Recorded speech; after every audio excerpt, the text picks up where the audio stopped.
Hello, I'm Walter Tuttlebee. I've been involved with the Transport Data Initiative since its conception. Today I chair the plenary meetings and provide input and guidance to the leadership. And I've been asked to talk to you about how the TDI addresses the issue of accelerating the use of innovative technology in terms of transport assets and capabilities. So the Transport Data Initiative was established about a year ago. It was set up specifically with the objective of addressing these sorts of questions with local authorities and with local authorities in the driving seat. There have been many transport technologies around for many years now.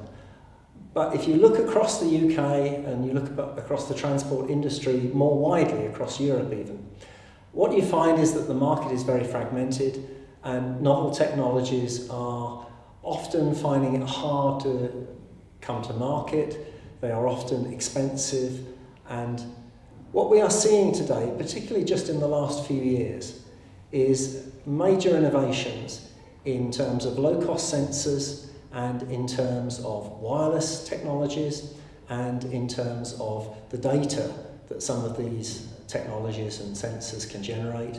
And of course there is much transport data that is already held by local authorities and gathered and captured by local authorities, which could be better used. And that is really what the Transport Data Initiative is about. We're about helping local authorities to understand how they can better use their existing assets and how they can leverage those assets and new assets and data in particular in order to improve operational efficiencies at times of reducing budgets. In the last couple of years, there has been some valuable work done by the Transport Systems Catapult on the theme of the transport data revolution. That was actually the title of a report which they issued in 2014, and they followed that up this year in 2017 with a briefing note on the benefits of data, the barriers to sharing data, and recommendations to government on what should be done in order to make use of this transport data. They have quantified the economic benefit to the UK between now and 2025 as £15 billion. And some of that would be savings for local authorities, some of it would be in other ways.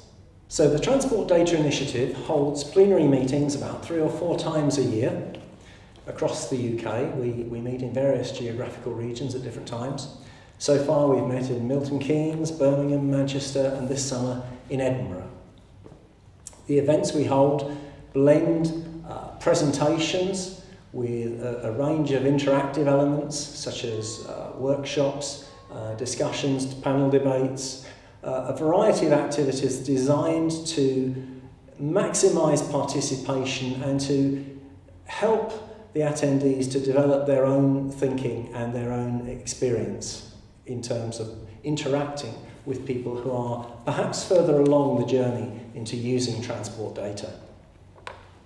We collect feedback from our events in order to tailor the future ones within a strategic framework, and we also make sure that all of our meetings are recorded, so they are available for those who cannot make it in person. We also produce some key point summaries so that attendees can spread the learning that they get across to their colleagues within their local authorities.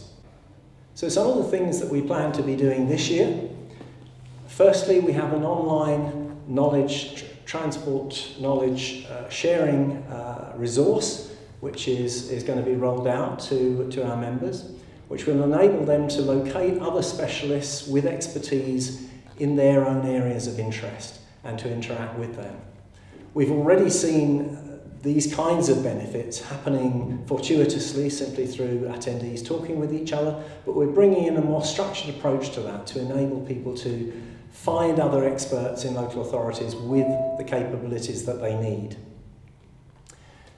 The other things we're trying to do, we're exploring ways of reducing the barriers to adoption of data.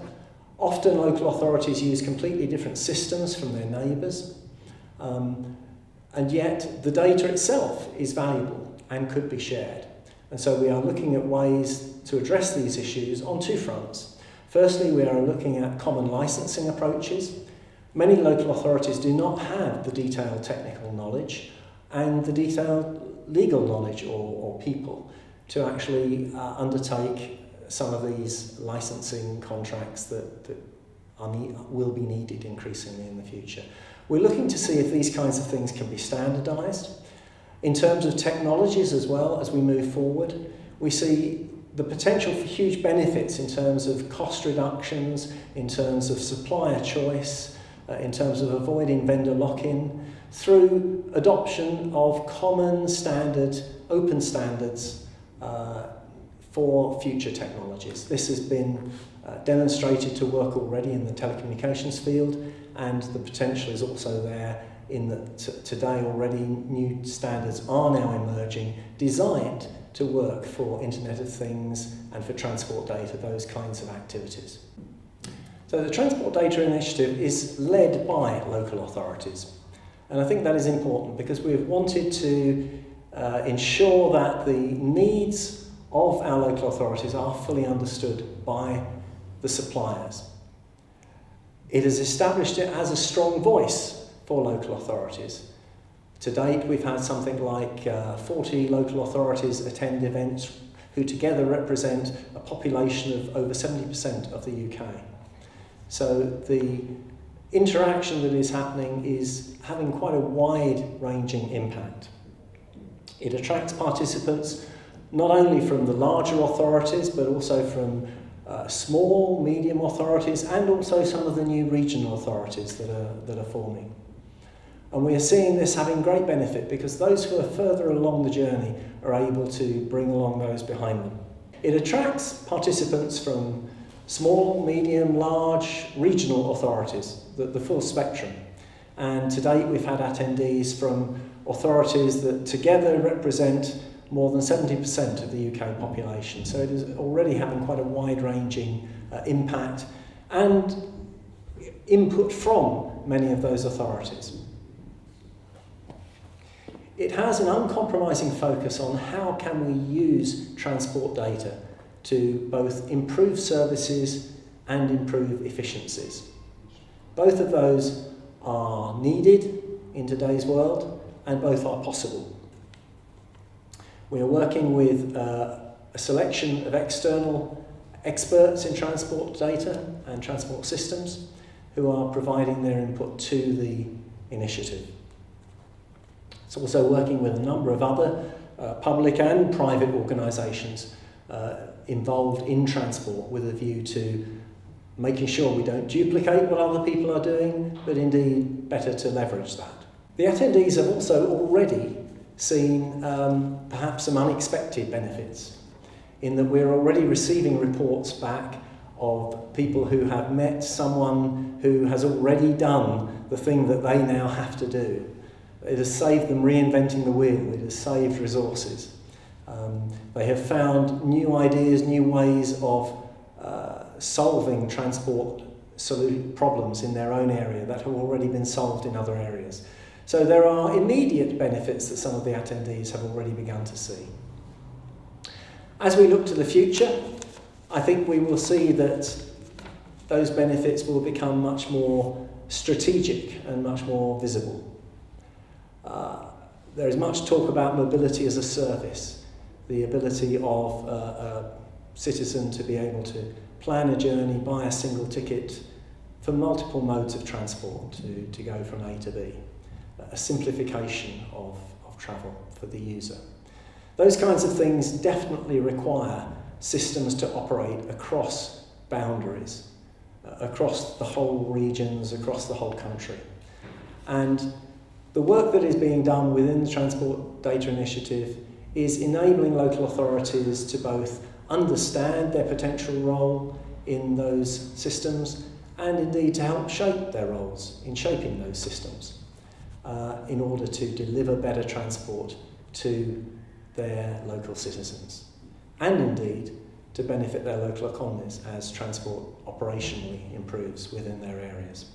Transport data actually has a much bigger potential role to play if we put it in the context of the post-Brexit industrial policy. Transport is a global challenge. It is a challenge across the developed world and the developing economies. One of the other Transport Catapult reports has looked at the size and scale of those market opportunities. By working closely with UK industry, we have the opportunity to accelerate the technologies that solve real-world problems. And those solutions have much wider applicability. The potential economies of scale, therefore, will drive reductions in cost, and the UK industry will be better positioned to address those global markets. So I hope that's been helpful in giving you a little bit of a flavour of what we do. Please do come along and attend one of our events. They are live streamed, so if you cannot attend in person, you can watch on the web. You do miss out on the networking benefits and the teas and coffees by not being there. But please do feel free to come. You will not regret it.